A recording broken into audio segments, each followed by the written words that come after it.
your part. But what I'm going to do first, well, I'm going to ask you the question first. How many people have watched a vertical or know what they are? Much more people than I thought we were going to have. So I'm probably not going to do the things that I said I was going to do, just so you can be nice. And you'll like me still. But anyway, I'm going to start over with Rosa, and I'm going to have them answer these questions for you to get started. And then I am going to open it up to you to ask a few questions. So Rosa, I want you to say who you are, when did you do your first vertical, how many have you done, including ones that may not have been released yet, and the most memorable events you may have had in a vertical. Either you made like the best friend you thought you'd never find, or you just love the cast, you love the crew, just whatever, just something that, go ahead. Hello everyone, my name is Rosa Singerman, and I did my first vertical back in August of 2024. And it's been a long time coming since then. So that vertical was called, and don't laugh at the name please, but Don't Challenge the Lady Billionaire. I was the Lady Billionaire. Don't challenge you. Yes, exactly. And it was my first experience on a vertical set. And I also was under the impression, like, what is a vertical? Like, what are these? But we actually shot it in New York City. So I booked my first professional acting job that also flew me out for the first time for an acting job as well. And that was just already a beautiful experience. And when I got to sets, everyone was so nice and supportive. And as we all know, or some of us might know, verticals love their banquet scenes. They're big, long, 60-page banquet scenes. So that was my first vertical. And that one, you can find it on Good Short if you want to check it out. But other than that, a memorable experience that I've had on set, I would say, would be flying out to Lithuania for a vertical. So that was an amazing experience as well, because I've never been to Lithuania. I got to travel to different countries because of verticals. So that's the one thing I'll always be grateful for.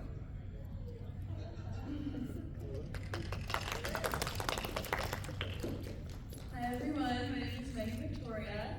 I started verticals also in the summer of 24. I honestly stopped counting how many I've been in. But more than two. Yes, more than two. I can count up to. Are you up to 3 digits yet? 3 digits, no. But you're close, or? I don't know. I'm probably in like 30s, maybe. Those are nice. That's a nice number, yeah. Yeah. Especially since you said summer of 24. Yeah. Yeah, that's not bad. Yeah, they were so much fun. I'm really grateful that I get to act full time. It's honestly like been my goal. Ever since I was growing up, I was like, I just want to act full time, and now I get to do it. So I'm really grateful for that verticals has given me that. A funny story. I have a funny story. I was doing a vertical where I had to fall off the roof. I always play the villains. So I was being dramatic and be like, you don't love me, I'm gonna jump. And I'm like yelling, and we were in a real hotel that was actively like working, and someone called the cops thinking that I was actually in danger, and then I was distressed. And then cut to like 5 minutes later, we're doing the coverage, I'm on the floor, and everyone's around in a big circle slapping each other and yelling at each other. And That's a vertical. It's a vertical for sure.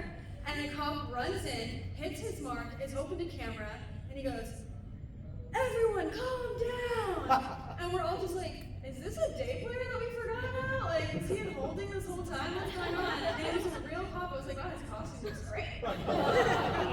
Yeah, and we were all just like pointing to the camera. We're like, sir, this is the vertical. And then he was embarrassed and walked away. So, but yeah, that was a lot of fun. Verticals are always fun.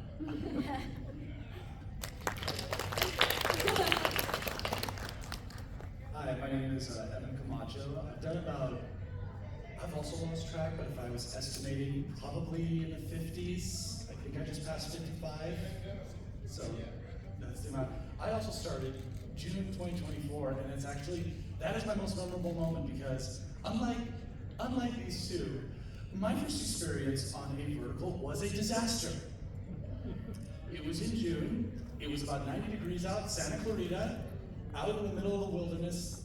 It was a day player for which I made a fantastically formidable amount of money of $50. No. They took 2 months to pay us, no gas compensation whatsoever, and holding was about from me to the front seat next to a wasp's nest. So I did not do any of them for like 3 or 4 months after that. And then I started getting back into it. So that's actually my most memorable experience. It was my very, very first one. But since then, it's gotten a lot better, a lot more fun, and no matter what, we love them or hate them, the banquet scenes are always hard. Always hard. So thank you. And I'm Jaki Lauper, and again, like these guys, I have done so many, I can't remember, but I would say probably in the 30, 35 range. I've done them all over the place, and I started the end of 2024, and I had a very similar police experience with one of my first ones. We were shooting at a mansion, and there was a lot of drama, and I don't think that it was okay to be like shooting in that mansion. I'm not really sure if they got all the paperwork. So I finished after a very long day and was on my way to get out, and then all of a sudden someone said, "Oh, I don't know if you can leave, there's police outside." And I'm like, "Oh, I'm gonna go, because I've been here like 10 hours or so, I'm leaving." So I scooted out the front, and sure enough, there's like police there, and they're like, "How did you know what's going on in here?" And it's like, "Yeah, there's a shoot happening," and they're like, "Oh, okay, can you get someone in there to come on out?" And so I'm like, "Yeah, the police want to talk to you, and I gotta go. I'll see you guys later." So I never knew what happened there, but that was the fun, one of the first ones. And then my last one, My Brother Lost in Space, was my favorite so far. So yeah, because it's a sci-fi, and and it was a really fun, dramatic role, and there wasn't too much slapping or there wasn't even any romance in it. So it was so you guys have to go watch it. But it's very, very sci-fi, and It was very different from normal verticals. yes, Yeah. very different. Yeah, so we liked it. Hello, that's loud. Hi. My name is Emily Lisa Jones. Yes, unfortunately, you have to say all 3 names. I'm so sorry about that. Emily Jones, there are so many in the world. I started also at the end of 2024. Hey. I also started, most of the jobs that I've done, I've also played the mean girl. A whole lot of unnecessary slapping that has happened. I don't know how many I've done. Probably somewhere around 20-ish. Not as much as these guys, but yeah, I know, I have some catching up to do. The most memorable one was probably the one I just finished. I came back from Mexico 2 days ago. I shot a gladiator project out there. I played a blacksmith. And so that is kind of like I've been going down the action route. I have no idea how that started, but one of my favorite projects that I did was called Call Sign Legacy, and I played a Navy pilot. And after that, it was just basically every single role. And it's been really fun. Yeah, thank you. And I'm very grateful for verticals. I also was able to quit my day job. Day job is verticals now, which I'm really grateful for. Thank you. And yeah, I think that's all the questions. Thank you. Hi, I'm Molly Flanagan. I actually started doing verticals in 2019. I had no idea what it was when I got on set. It was not called a vertical at that time, so I was trying to explain or even understand what it was. It was all filming vertically, and I was like, did they set the camera up wrong? Like, I don't know. That was when they really kind of first started in LA, was like 2019, and that's when I started. And then it exploded. I think I've done around 10, so definitely not as much as everybody else, but I'm really also the villain. And one of my favorite scenes was actually playing the villain. I got to break a bottle over someone's head, and that was really fun.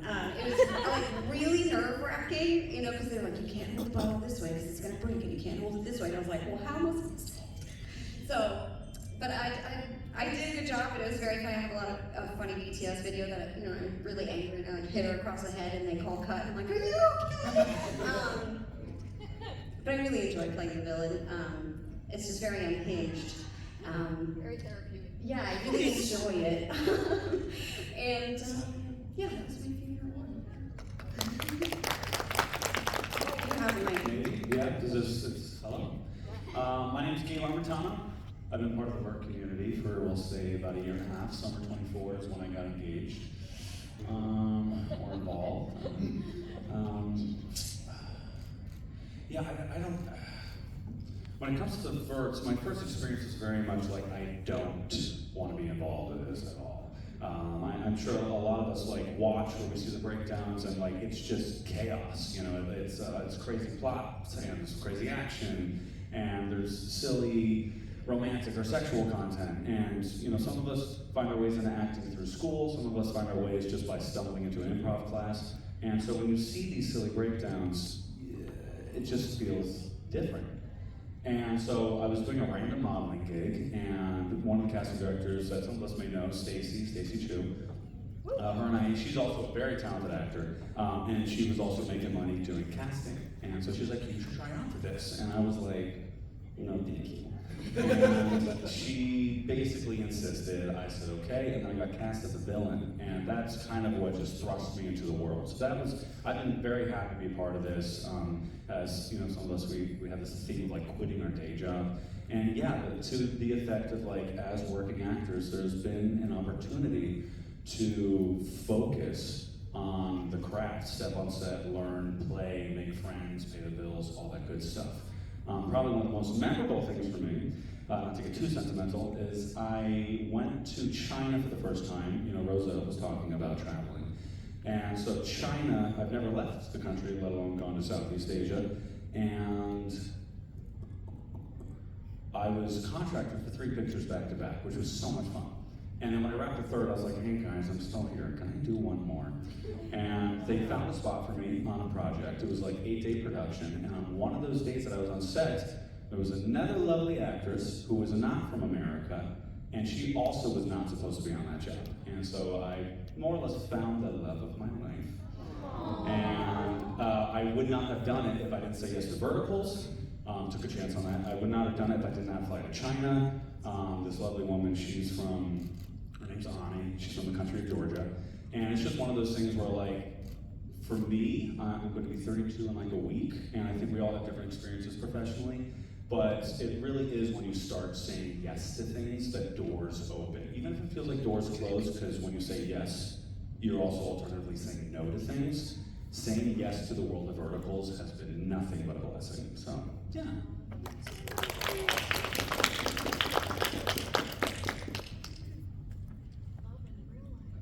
That everybody? Yeah, that's everybody. Okay, I promised I would say something. I need to discuss Molly Flanagan. Molly did a gorgeous Christmas movie that was on, is still on Amazon. Yes. And Tangled Up in Christmas. Yes. And she had just been on our podcast, which I forgot to mention. It's called Talented Universe, everybody. That she decided, you know, to do this movie, and she'd just been on, and we were talking. I said, look, come on the show, talk about your movie, with her significant other who also helped produce it. And I really believe she can say this. I don't think she believed me that I wanted her back. But I was serious because we like talking about more than just their vertical work, which everybody that has been on our show knows that we don't just talk about verticals when we have you on. We say that we're going to talk about verticals, but we talk about everything. If we can find it, we talk about it. Now, who on this panel, raise your hand, we've shocked them, something we've done. Anybody? I know we've had some others. But we really enjoy it. We have fun researching them, looking into what they've done, and you would not believe some of the experiences these people have had. And sometimes they are not what you think. When you look at their resume, you look at their IMDb, and you get them on the show, and it's like, where did that come from? And that's why a lot of these people are up here, because after we had them on the show, we saw something in them that we really liked, and we wanted more people to understand. I'm sorry, I'm getting emotional, it's very tough. But it's been a pleasure. And I'm like this because my original co-host died in January that started this with me, so it's been really hard to continue, but I'm sorry, but I'm gonna open it up to questions. If anybody has any questions, please come up to the mic. Yeah, just so we can hear you, so like you can hear me, hopefully too. Oh, if you think you can. Okay, let them do it, yeah. I want you to talk yourself. You can come up here. I can't. No, it's for her. It's for her. Oh, I'm sorry. Well, I'm kind of stuck. That's okay. I thought he was the one that was flying. Okay, so question for everyone up there. What is your favorite and least favorite genre to do on those verticals? That's tough. Anybody wanna? I'll start. Why not? My favorite has been, this is gonna be so controversial. I love doing the werewolf ones. Yes. The reason why is again because I typically have played like the action type ones, and there are lots of stunts. I love doing stunts, so that's what I've enjoyed. Anything action related, but werewolf ones typically have some kind of stunts in them. And my least favorite is anything that has to do with excessive and unnecessary abuse. We all agree. Why do we need to do that? The answer is we don't. So yeah. But I think that the space is shifting now. I think a lot of people, which is really helpful for people who watch and voice their opinions, and a lot of people have been talking about how they don't like seeing that content. So it's not just coming from us. So hopefully that's gonna shift. But Yes, yeah. you guys speak up. Hopefully, the more Well, I'll give you on that, where I like the werewolf one. I like the fantasy ones, because the fantasy ones, first of all, the stakes are, this is going to sound very weird, but the stakes are actually a lot more believable when it's fantasy, because that's, obviously, we take these very, very seriously. It's a life and death situation, but at least in fantasy, you can lean into that a lot more. And also, I find that if you put a little Shakespearean to it, it brings me into the world more. And my least favorite are I really don't like I sold my virginity or anything involving the virgin one, because they all tend to be like, a lot of them tend to be high school. Like there are some high school virgin ones, and I'm like, no, please, don't, that's not, I'll go, I guess. I would say, I'm with you guys, the werewolf ones, the sci-fi, let's get that, yeah. And my least favorite, yes, anything with unnecessary violence, animals being killed, women being abused, all that. Let's just do away with all that. But anyways, yeah. Yeah, I'll speak to that next, I would say. My favorite genre is also fantasy. I just love it because I read a lot of novels, so that's also my favorite genre in novels. So then it translates over to my movies as well. I love it because I get to pretend like I have these beautiful magical powers, and I get to to wave my hands around and, you know, pretend like a force field is emanating from my hands. Or like in my previous project, or in the project I finished about a month ago, I had healing abilities in that. So my character was very much someone who believed doing good in the world and someone who wanted to help people out. So that translated into her powers, and so that was a really beautiful role that I got to play. And in terms of my the genre that I don't like, yeah, it would have to be also unnecessary abuse and excessive violence. A lot of the times the violence is exercised against women. And so yeah, I definitely would love to see that perhaps diminished. I'll speak real quick. Coming from more of the like,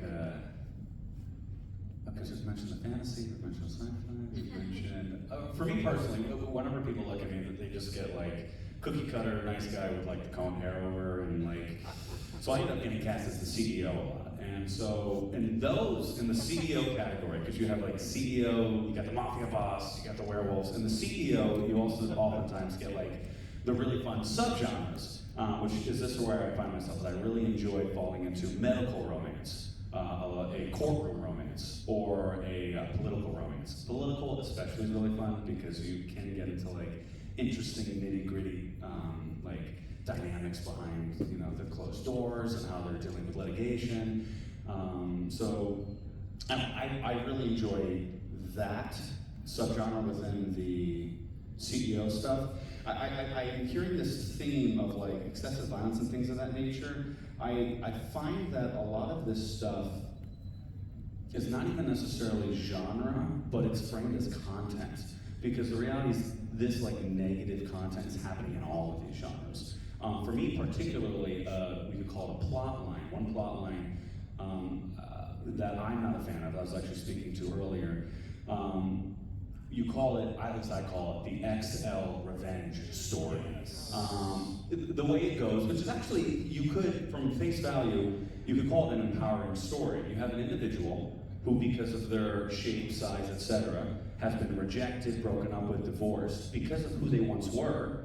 In the future, they come back and they have basically revenge over the person who pushed them away in the past. And it's after a transformation.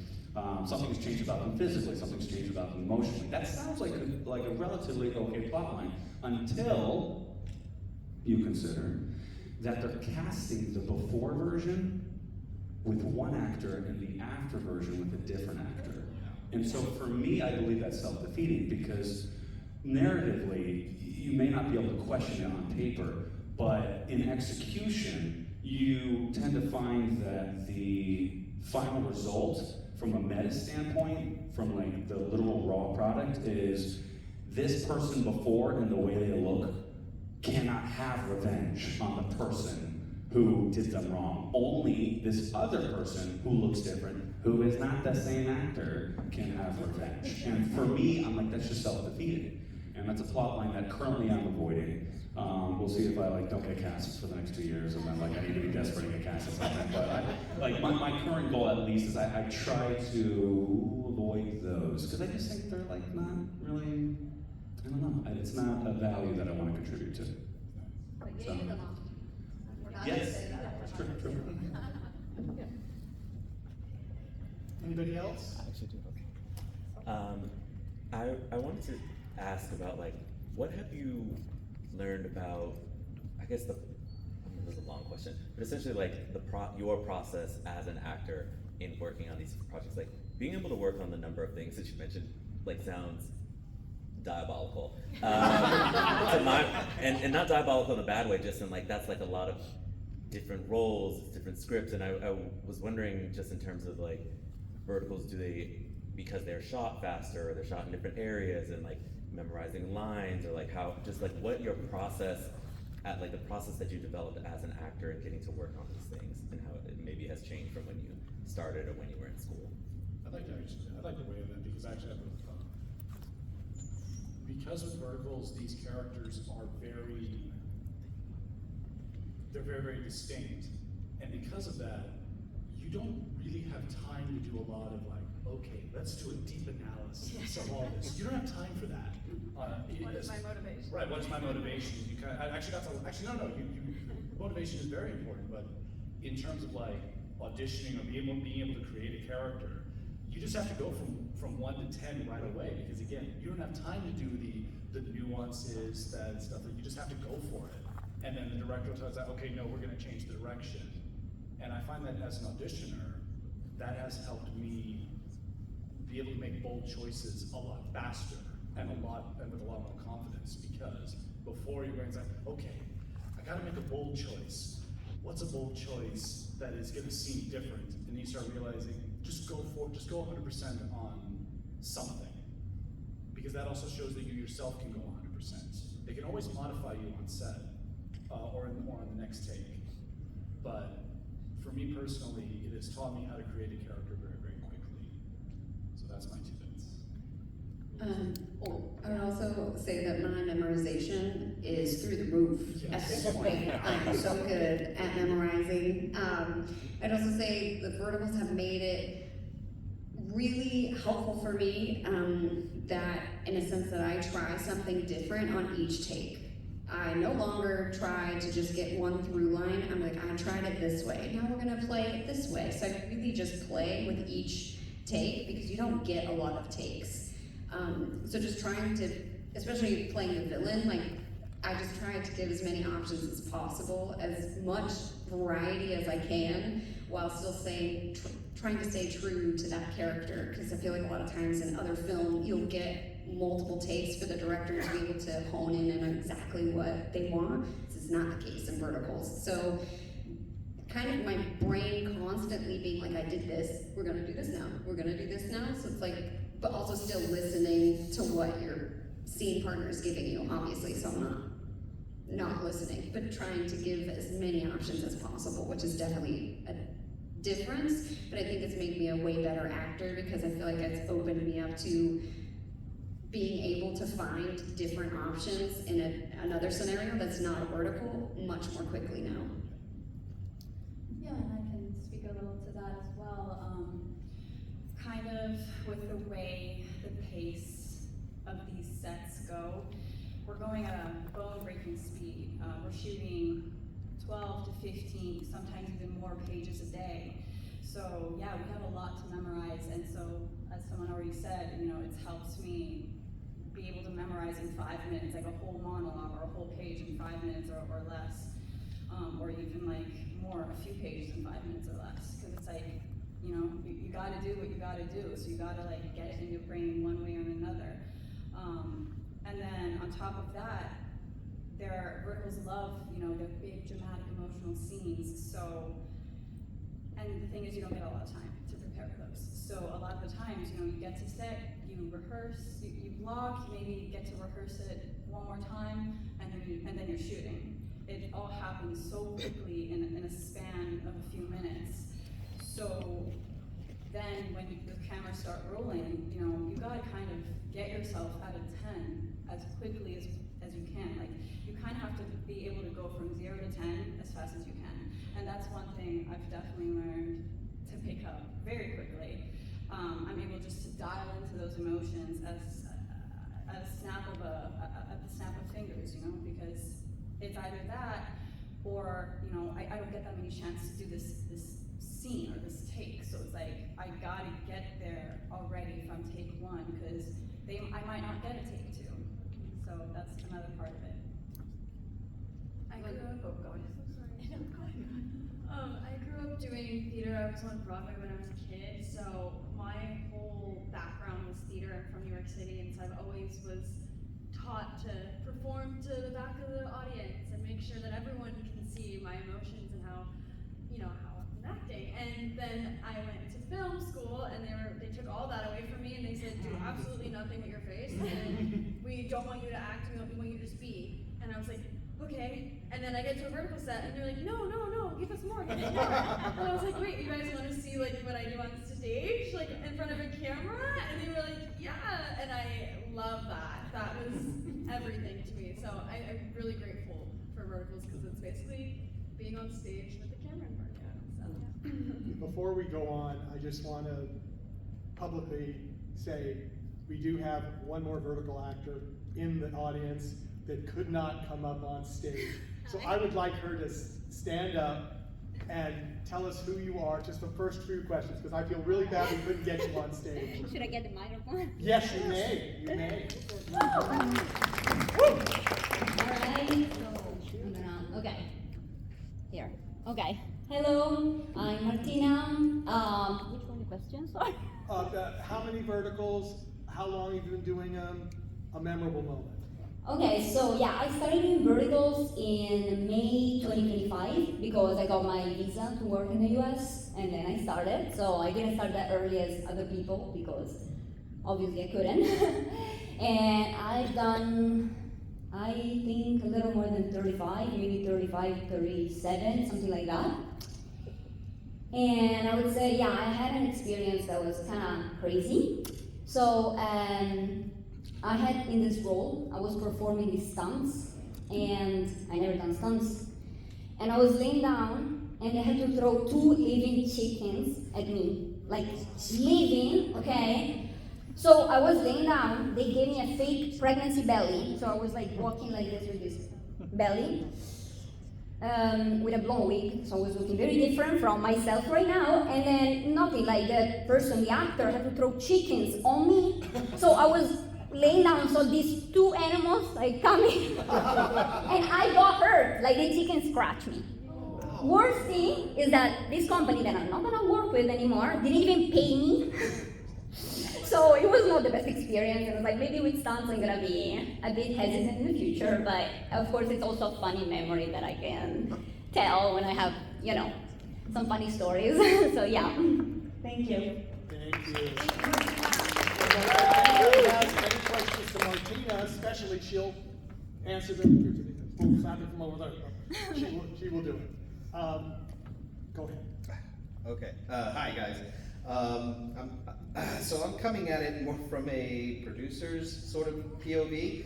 I mean, Jaki, I think your history in sci-fi might be helpful, but and just to give you kind of perspective, I'm a producer. My wife's in the PGA. I'm in the DGA,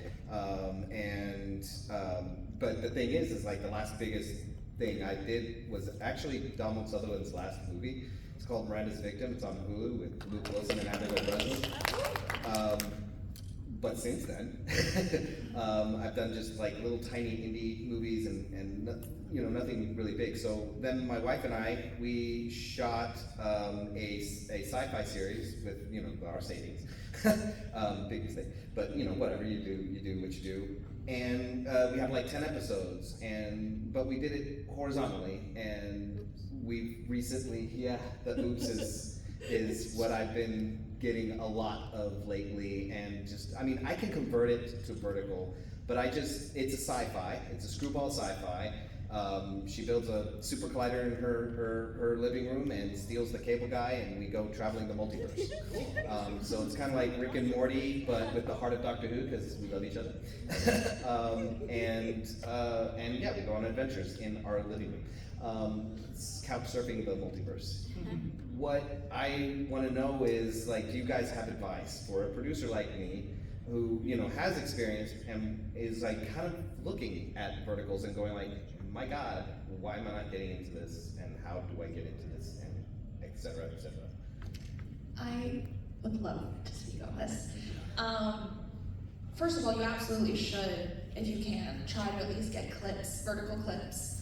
It's really good for social media. My answer to you is going to be about social media. Social media is something that a lot of people overlook, especially when it comes to acting in general. And of course, it's very unfortunate that now it counts and it matters, but it does.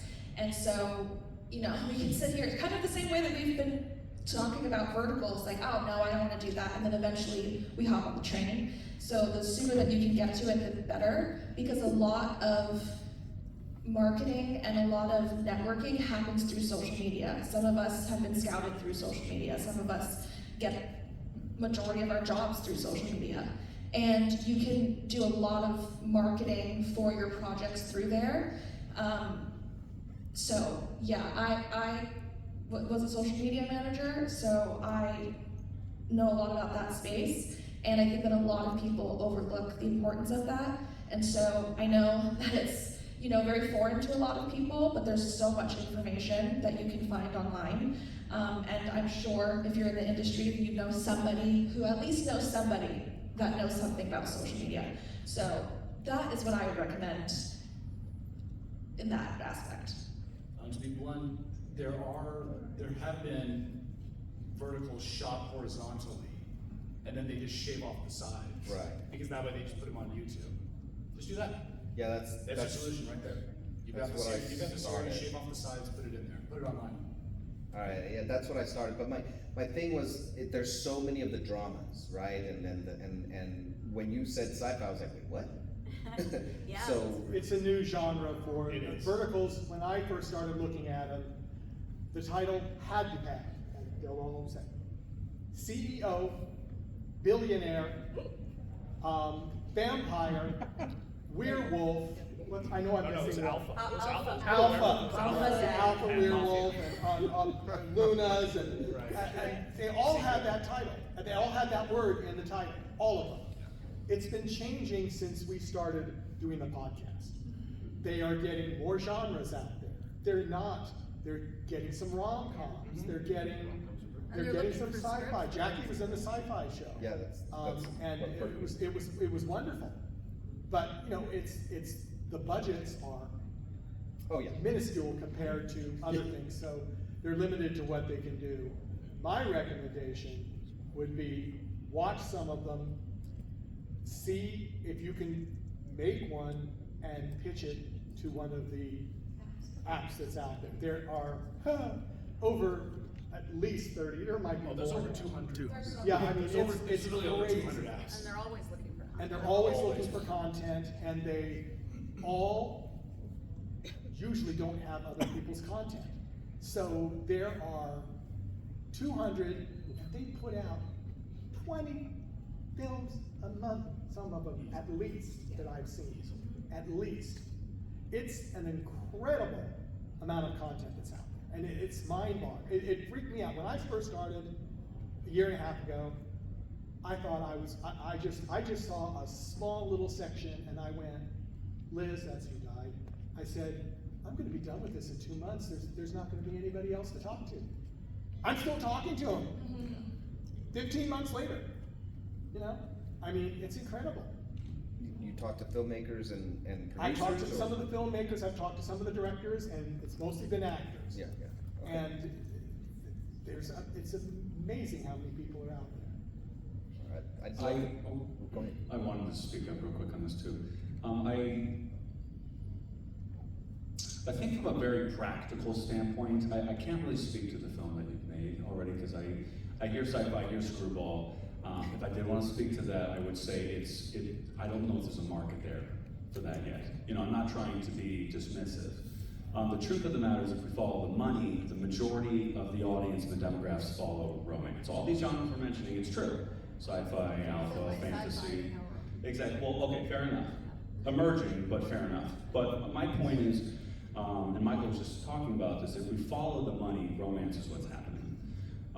From a practical standpoint, that doesn't mean your project is like dead in the water. You can definitely find an audience, and there's a ton of people emerging. I mean, even just the other day, there's an article out about Range Media.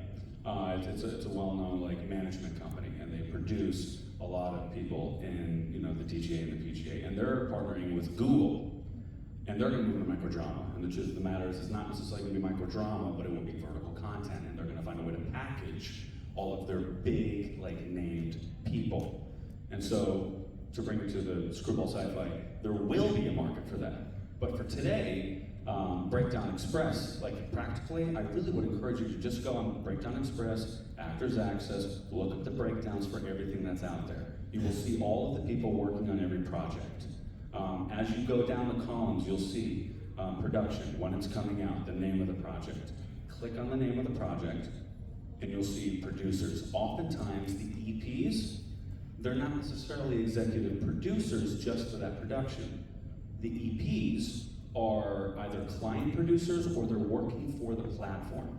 And because a lot of these people are young, maybe it's Chinese financing, a lot of these people have social media, you can find them online. So find those people, find the EPs, reach out to them. The majority of the Pro. Thank you. IMDb Pro as well, that's correct. And the majority of the pitching that they want is typically done as a pitch deck with your concept. Ideally, you have vertical references for like story and composition, which to Michael's point, watch them so you can point out, hey, my show's like this, with this star and this plot line. But they're gonna want 10 episodes written, which you're looking at about 20 to 22 pages, because they're about 2 pages. They're 2-minute episodes, so 2 pages. 10 episodes is the first. It's up to the paywall when people watch these. So get your 20 pages written, get a pitch deck together, find the EP, and start talking to them. I think that would be a great way to get the ball rolling. Thank you. Thank you very much. For sure. Yeah. Yes. Hi.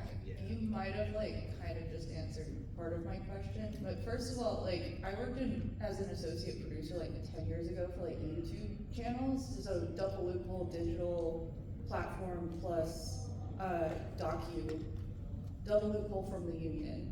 I'm horrified by some of your stories. I'm so sorry about the lack of permitting and getting live chicken thrown at you. Never should have happened. But yay, emerging content, fun. I'm coming from a writer perspective now. I've been in fanfic writing and experimenting with AI bots, and I hear you guys talking about the violence and stuff, and to me that sounds like a bot escalation writing trope. So I'm curious, I guess, if these are all AI written scripts, and if they are, is there a showrunner or somebody who curates it? Because I'm kind of curious if there's a space for people who, like me, who know how to groom these absolutely shit AI bots that will just kill people. I will say something that I found out when we had our first guests on. This whole format came over from China. Yeah.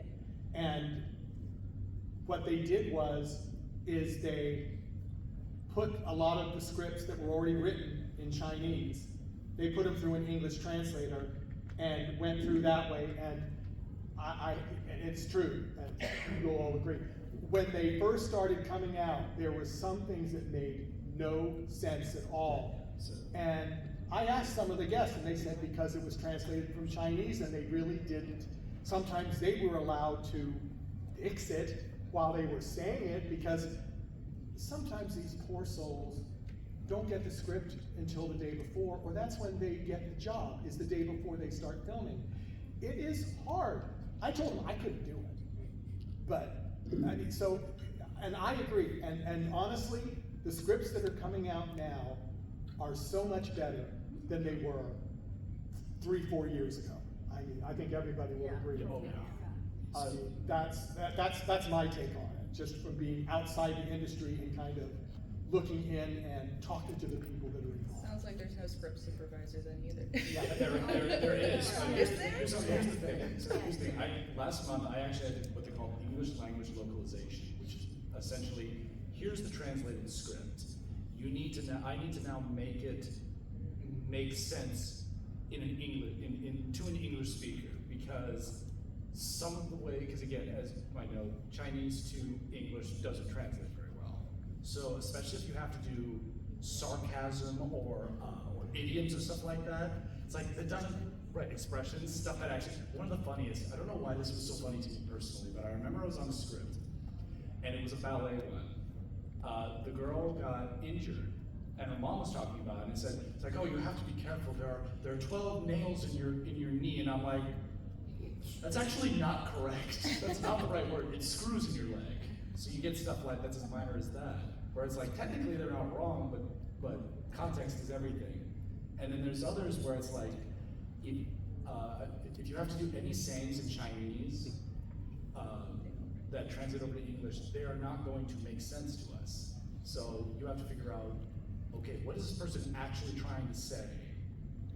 And then you say it. The other thing is that sometimes you get clients, you get directors who are like, no, whatever is written on the page, that is the law. Yeah. Fortunately, there's not very many that do that. But sometimes you get directors like that, and you just have to make it work. And also, speaking to your question as well, a lot of the times, the platforms, they do research on what tests well. Like they will, figure out what is testing well, and then if the numbers are coming in for that specific genre, and let's say it is violence, like it's just testing well, they will pump that out, and they will keep pumping that out until the numbers prove them wrong.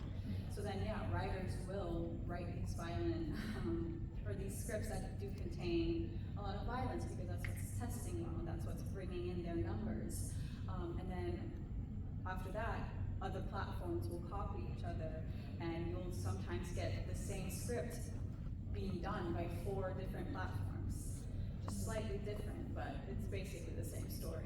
And they're actual people writing these things? I mean, It's you've been on sometimes- Wattpad? Yes. Sometimes, And yeah, there's AI, like that's awesome. like Evan was saying, they are translated from Chinese, Yeah. and then like an AI is doing most of the translation, and then like they do little tweaks here and there. But for the most part, I have seen real humans write these. There's also coming there up and coming. There are now American vertical companies, and they are commissioning like writers and different things like that for their projects. They're a little bit different. I think they're still trying to figure out what their market is because it is very different from the verticals that we're used to seeing. For example, Gamma. It's called Gamma. They are like the American company that I know of. So they are commissioning writers for creating different types of verticals. They're kind of going in different directions. They're like kind of doing a lot of the same, like one genre, and then bringing out the next one. But that, I know that they are having writers and commissioning people for them. Yeah, we have limited time, so I want to go to the next question. I was curious, I actually have been doing some writing and developing for some of these companies, and hearing about like the data and like what works in the platforms and all that sort of thing. And I was curious, as a creative who wants to be able to encourage new directions while also seeing like, oh, we're not going to do this format because this genre doesn't work for us yet, it's a developing market. I was curious if any of you have any thoughts on, just as creatives, things that you'd like to see writers be working on to like push more in a direction of new genres, like what we maybe you'd like to see as far as, just anything we could subtly do to help influence things in that way. I would honestly, I'll just be really fast. I would honestly love to actually see more fantasy and sci-fi. That's what I grew up on, like Star Wars, Jurassic Park. I think that because it's a fantasy genre and in the vertical world things are very heightened, but in those worlds it is heightened, and like he mentioned, it's a lot easier as an actor to really lean into those more fanciful situations. And I think there would be a really big market that they have not touched on yet with these genres, for sure. And I would just love to be a medieval witch, like bring it on. I'd like to say real quick, as a writer, I think your job, right, like if you're trying to think about all these fun, like creative opportunities, we all can have like an abundance of really fun things we'd like to do. Right now, your job as a writer is to win the trust of the platform. So it's not just coming in with the most creative idea. I highly recommend watching several, if not as many as you can. If not, you've already seemed to see as many as you can. Great. So then your job is to really write a conventional romance in whatever genre is currently trending. Sell it. The platform trusts you. If it's a hit, they're really going to want something else from you. And that, once you win their trust, is where you can start moving into other things. I'd love to see sci-fi. We're starting to see that, like, AI is a questionable thing, but it is possibly opening a door for like elevated CGI projects, also in the fantasy genre. But yeah, I'm from like a very practical standpoint. You need to win the heart of the platform. Everything is metrics. Go forth and crush. Yeah, Numbers are we have one everywhere. more. I'd say horror as well. That's the last thing I'll say. And rom-coms. I just have one last question, kind of same thing. Hashtag appalled by the condition you guys are working in. What are the is there any sort of safeguards for you is kind of my biggest question. Are you guys SAG? How does this work with being SAG, low budget? Okay. So do you have a base rate? Are there, like, I know you said, $50 in chicken scratch, or not, $0 in chicken scratches. The bank company doesn't. Well, there is a Yeah. SAG is genuinely trying to get their hands on To this. The regulate problem this. is that, I'm not gonna pretend to be an expert on it, only because they're also very, very hush-hush about it. There are so many contract and deals that they have to get through to make sure, because they have to make sure everyone's paid up correctly, they have to make sure, there are more of them now, like, we'll put it this way, a year ago, there were none. And where are all the verticals? Where can you find? Is it just Instagram? Like, is there a specific platform you guys? They're apps. They're apps. Oh, it says, They're what are the all apps? apps. They're all different, they all have different content. We can give you a list. Feel free to disagree, but like Real Shorts was kind of the original pioneer. Drama Box is another big one. Drama Wave is another big one. Flare Flow is up and coming, so. And a good chart as well. And they're just all over. They're just all over. In closing, I would like to thank everyone for coming. If you want to see some of these people on our previous shows, it's talented-universe.com. I've got a card if you would like the links, and I'll be in the back. And I know the next one's starting, so I'll just be in the back. If you'd like the card, just let me know and I can give it to you. It's got all of our links to YouTube, our webpage, and you'll see a lot of these people on our show. So thank you all for coming.